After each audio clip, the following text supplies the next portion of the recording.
Assalamualaikum warahmatullahi wabarakatuh. Hari ini kita akan memasuki pertemuan ke-12 pada mata kuliah Manajemen K3. Pada pertemuan kali ini kita akan membahas tentang Panitia Pembina Keselamatan dan Kesehatan Kerja atau dikenal dengan P2K3. Nah, apa itu P2K3? P2K3 adalah badan pembantu di tempat kerja yang merupakan wadah kerjasama antara pengusaha dan pekerja untuk mengembangkan kerjasama, saling pengertian, dan partisipasi efektif dalam penerapan keselamatan dan kesehatan kerja. Kewajiban perusahaan membentuk P2K3 apabila perusahaan itu mempekerjakan 100 orang atau lebih dan atau perusahaan yang mempekerjakan tenaga kerja kurang dari 100 orang, tetapi mempergunakan bahan-bahan seperti bahan radioaktif dan melalui proses serta instalasi yang mempunyai risiko yang besar akan terjadi peledakan.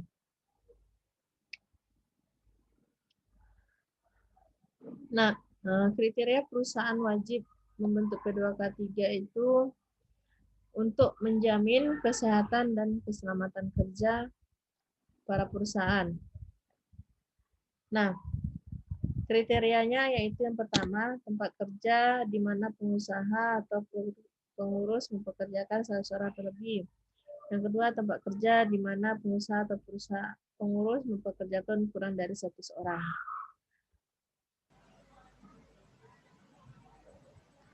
Dasar hukum pembentukan P2K3. Dasar hukumnya yang pertama adalah Undang-Undang Nomor 1 Tahun 1970 tentang Keselamatan Kerja. Yang kedua, Undang-Undang Nomor 13 Tahun 2003 tentang Ketenagakerjaan. Yang ketiga, Permenaker Nomor /04/Men/1987.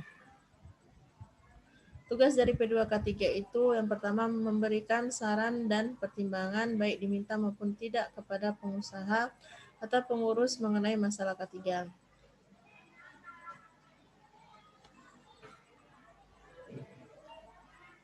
Fungsi dari P2K3 yang pertama menghimpun dan mengelola data K3. Yang kedua membentuk, menunjukkan dan menjelaskan kepada setiap tenaga kerja yang mengenai satu, faktor bahaya yang ada. Dua, faktor yang mempengaruhi efisiensi dan produktivitas kerja. Ketiga, APD bagi tenaga kerja. 4, cara dan sikap yang benar dalam melaksanakan pekerjaan. Fungsi yang ketiga itu membantu pengusaha atau pengurus dalam pertama, mengevaluasi cara kerja. Yang kedua, menentukan koreksi dengan alternatif terbaik.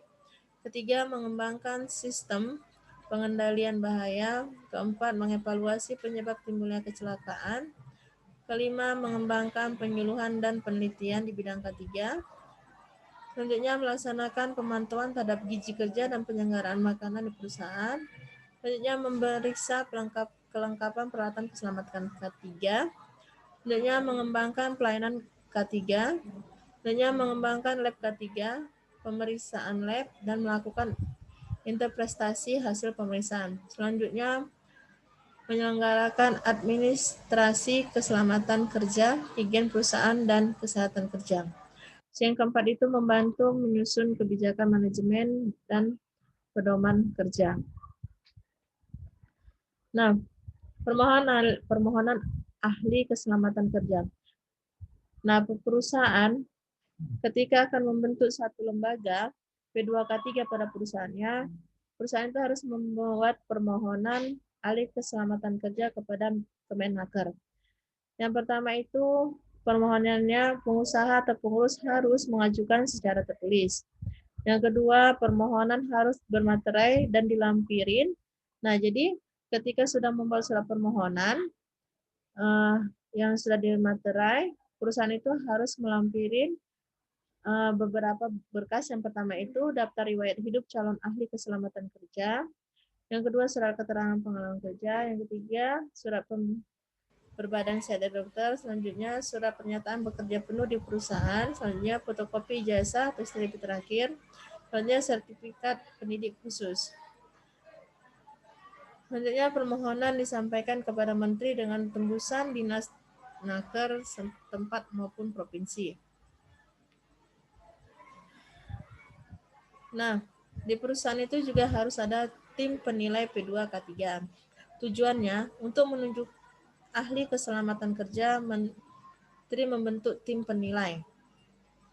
Nah, berarti di sini perusahaan bekerja sama dengan Kemenaker membentuk satu tim penilai sistem K3 yang ada di perusahaan.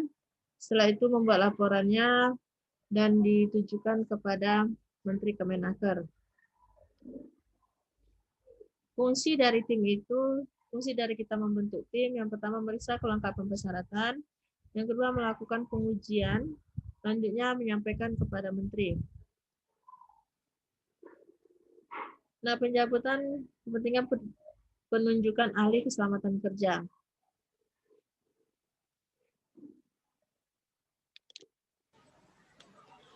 Nah, jika perusahaan dinilai tidak sesuai oleh tim penilai, maka ada pencabutan penunjukan ahli keselamatan kerja. Yang pertama itu kesalahannya berupa tidak memenuhi peraturan undang-undang keselamatan kerja. Yang kedua, pindah perusahaan lain. Hanya melakukan kesalahan sehingga menimbulkan kecelakaan. Hanya mengundurkan diri dan selanjutnya meninggal dunia. Masa berlakunya putusan penunjukan ahli keselamatan kerja itu, nah dari jangka waktu penunjukan ahli keselamatan kerja itu, dia masa jabatannya itu selama 3 tahun. Nah, apabila cara kinerjanya bagus, maka dapat diperpanjang oleh perusahaan tersebut agar dia menjadi tim tetap P2K3 di perusahaan kita. Selain itu, tim P2K3 itu membuat laporan tentang kesehatan dan keselamatan kerja yang ada di perusahaan. Sekurang-kurangnya 3 bulan sekali, pengurus wajib menyampaikan laporan tentang kegiatan P2K3 kepada tim penilai. Kemudian tim penilai memberikan laporan tersebut kepada Menteri Kemenaker. Nah, apabila perusahaan, khususnya tim P2K3-nya melanggar aturan, maka akan dikenakan sanksi. Sanksinya itu berupa pelanggaran dari pasal 2 Permenaker nomor peraturan